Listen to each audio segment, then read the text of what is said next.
Cas particulier parmi les chars de combat, il est une réponse vitale à la survie d'un État. Briseur de code sur le plan technique et technologique, il représente aujourd'hui un élément clé, un emblème blindé de toute une nation.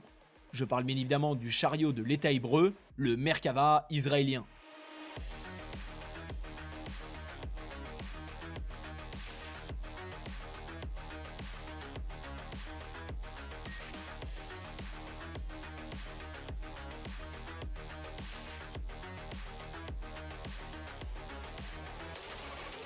Récemment remis au centre de l'actualité de par sa possible arrivée en Europe via le conflit ukrainien ainsi que les récents événements du conflit israélo-palestinien, le char Merkava est une particularité et une exception parmi les MBT. L'histoire du Merkava, signifiant chariot en hébreu, commence dès les années 50. À cette époque, l'État d'Israël, alors tout juste né, se voit doté de chars issus des stocks de la fin de la Seconde Guerre mondiale, avec majoritairement des Sherman. Dans son inventaire, on retrouve aussi quelques AMX-13, alors plutôt récents de manufacture française, et des H-39 MDR. Déjà, dans les années 50, l'idée de concevoir un char national fait son apparition, seulement le pays est encore trop jeune pour un tel défi. N'ayant pas les connaissances techniques suffisantes et les industries disponibles pour manufacturer son propre char, Israël décide de moderniser son arsenal actuel, à la fois par ses propres moyens et en faisant appel aux Occidentaux.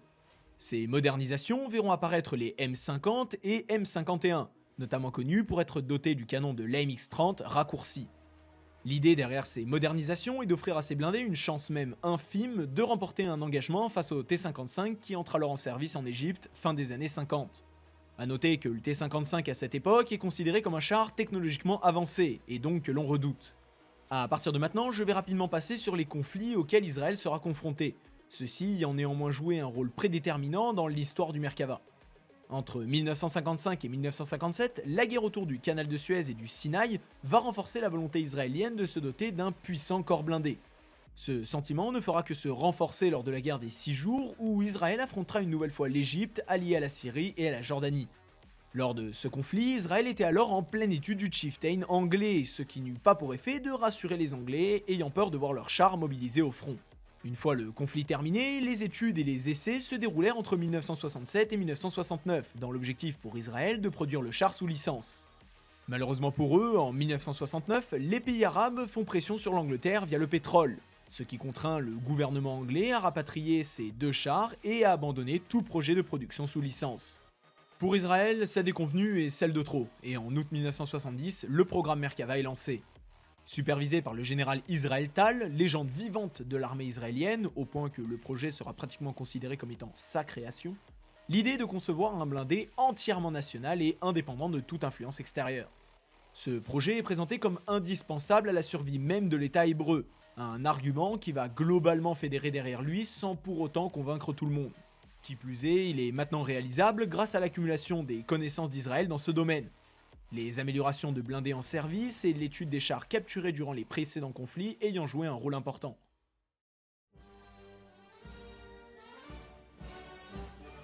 Les études autour du Merkava commencent donc en 1970. Pour le général Tal, la protection et la puissance de feu devaient être les points clés du véhicule, quitte à négliger la mobilité et la maniabilité.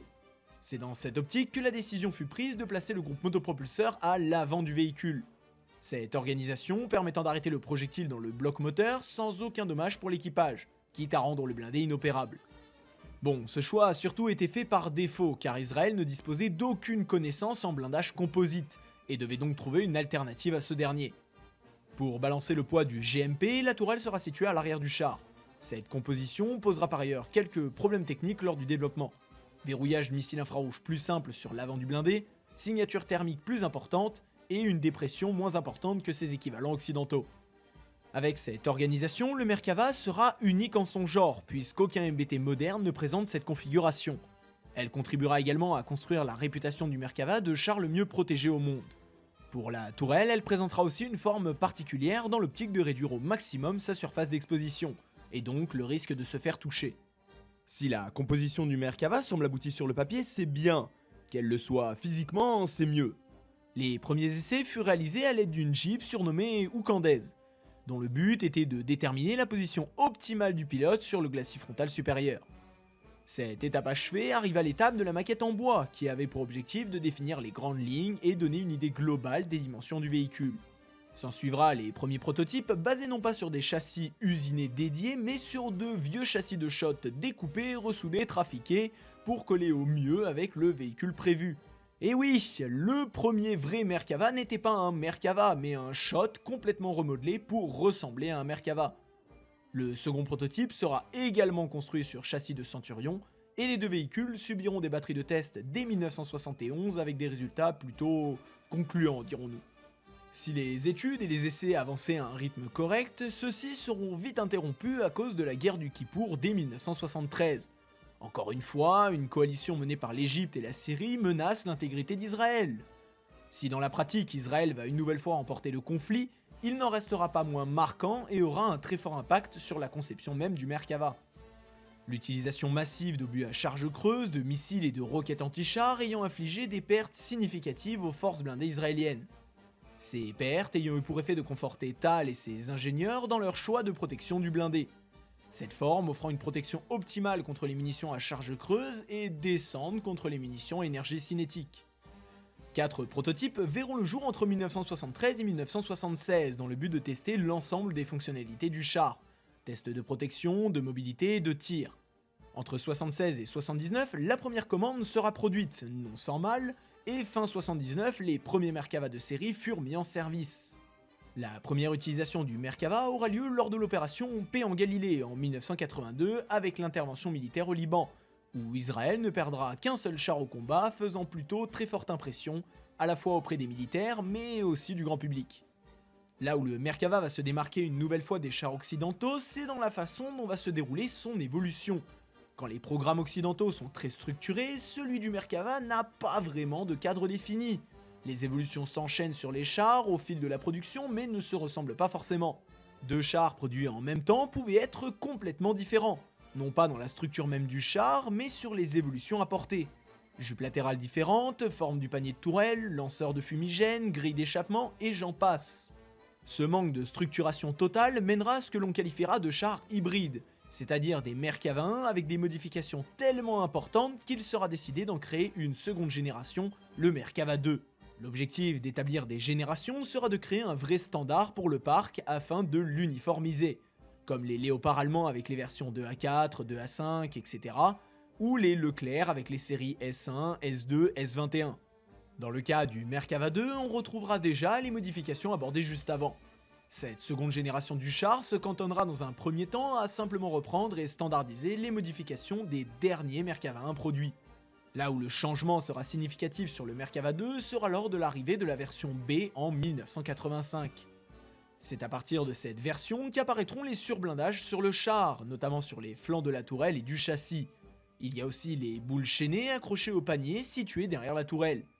Afin d'accroître la puissance de feu, un missile canon nommé Lahat de 105 mm et d'une portée de 6 km verra également le jour. On peut citer l'arrivée d'un LWS ou système d'alerte laser permettant de savoir si le char est ciblé par un missile à guidage laser ou par un autre blindé qu'il est en ligne de mire. Enfin, la boîte à vitesse sera changée, ce qui augmentera de 25% l'autonomie au combat du char, dépassant maintenant les 500 km sans se réapprovisionner.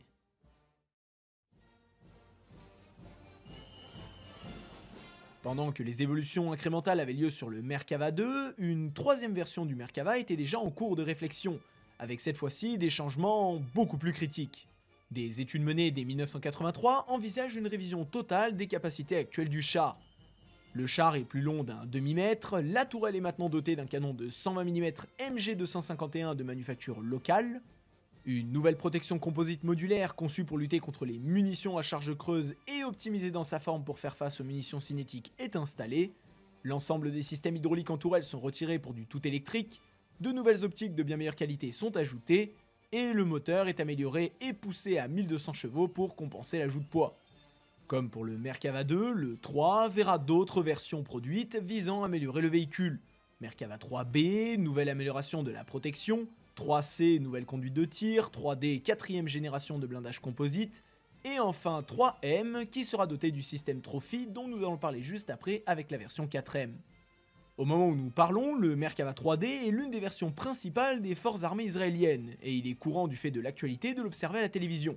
Vous l'avez d'ailleurs sûrement déjà vu sans le savoir. Néanmoins, ce n'est pas la version la plus répandue du blindé. Celle qui est actuellement au sommet de l'arbre terrestre israélien et qui fait la réputation du Merkava est la version 4, et plus particulièrement la version 4M. Alors oui, je vous vois venir les « Ouais mais le 4M il a été détruit donc il est nul ». Ça ne fonctionne pas comme ça, hein, on va voir pourquoi. Le Merkava 4 voit le jour dès 2002, il se veut être un char dernier cri totalement digitalisé. La communication, le partage de données et une nouvelle fois la protection sont au centre de cette modernisation. Facilement reconnaissable à sa tourelle en forme de soucoupe, il représente l'apogée du savoir-faire israélien acquis durant plusieurs décennies dans le domaine des blindés. Une nouvelle fois, la protection balistique est accrue, ce qui augmente encore le poids du blindé. Une compensation de puissance est encore nécessaire et les ingénieurs en charge du projet optent pour un nouveau moteur MTU MT883 de 1500 chevaux. Un moteur que l'on connaît plutôt bien si vous suivez la chaîne. Ce changement de moteur va permettre, de par sa forme, de lisser la plaque frontale de la caisse et donc offrir une meilleure visibilité aux pilotes du char. Dans le domaine de la protection, le char dispose dès lors d'un système de détection des tirs à 360 degrés et d'une protection balistique frontale renforcée sur un angle de 60 degrés. Cette protection faisant de lui l'un des chars les mieux protégés au monde sur l'arc frontal. Seulement, cette protection ne rend pas invincible le char. Elle lui permet seulement d'être bien plus résistant et de préserver avec un taux de survie extrêmement élevé la vie de l'équipage. Ça ne l'empêche en aucun cas d'être touché. C'est cette problématique qui va mener à partir du milieu des années 2000 à expérimenter deux systèmes de protection actifs. L'un connu sous le nom de Alon Tavor et le second bien connu sous le nom de Trophy. Ces deux systèmes furent déjà testés à partir de la fin des années 90 sur les Merkava 3, Merkava 3M. Leurs résultats étant prometteurs, il fut décidé de les intégrer au 4 à des fins expérimentales. Au fil des essais, le Trophy prit peu à peu le pas sur le Alon Tavor et fut désigné plus prometteur. En 2009, après de longues batteries de tests, la version 4M Windbreaker, de son petit nom, fut présentée au grand public dotée du système Trophy et d'une révision complète de l'électronique embarquée. Le Merkava 4M est facilement reconnaissable vis-à-vis du 4 normal. Sur le 4M, on distingue facilement les 4 radars sol permettant de détecter les projectiles en approche du véhicule. Une fois détecté, le lanceur Trophy va projeter une charge explosive en direction de la menace. L'objectif est soit de la faire détonner, comme dans le cas d'un RPG, soit de réduire son énergie cinétique afin de minimiser les dommages à l'impact sur le véhicule. Bon, pour faire simple, on tente de neutraliser la menace avant qu'elle ne touche le véhicule. Bon, je précise quand même que pour qu'il fonctionne, le Trophy doit être activé. C'est mieux quand même, hein. Pas comme sur ces images qui tournent en boucle où on voit clairement que le Trophy est désactivé. Juste pour information, si le Trophy avait été actif, le véhicule n'aurait même pas été endommagé. Grosse erreur israélienne pour le coup. Inutile donc de crier sur tous les toits que le véhicule est nul. Ici, l'erreur est clairement humaine. De nos jours, la flotte israélienne de blindés est entièrement composée des différentes versions du Merkava 3 et 4. Performants et reconnus, ces blindés n'en sont pas pour autant invincibles, au même titre que le T-90M russe, le Léopard 2 allemand ou le Abrams américain. Bien sûr, comme n'importe quel char, il présente des défauts, notamment le poids dans le cas du Merkava. Malgré tout, il reste un véhicule dont l'efficacité n'est plus approuvée. Parfaitement adapté à sa doctrine locale, il continue d'évoluer avec le Merkava 4 Barak, ou Merkava 5, mis en service en 2023.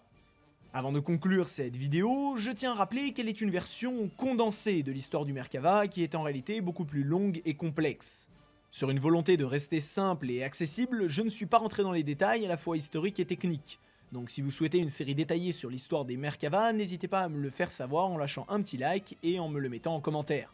Pour les impatients, je vous renvoie sur l'excellente vidéo qu'a fait Akagi retraçant l'histoire complète du Merkava 1. Personnellement, je vous remercie d'avoir suivi la vidéo jusque là en espérant que celle-ci vous ait plu et en vous souhaitant une bonne soirée et à la prochaine!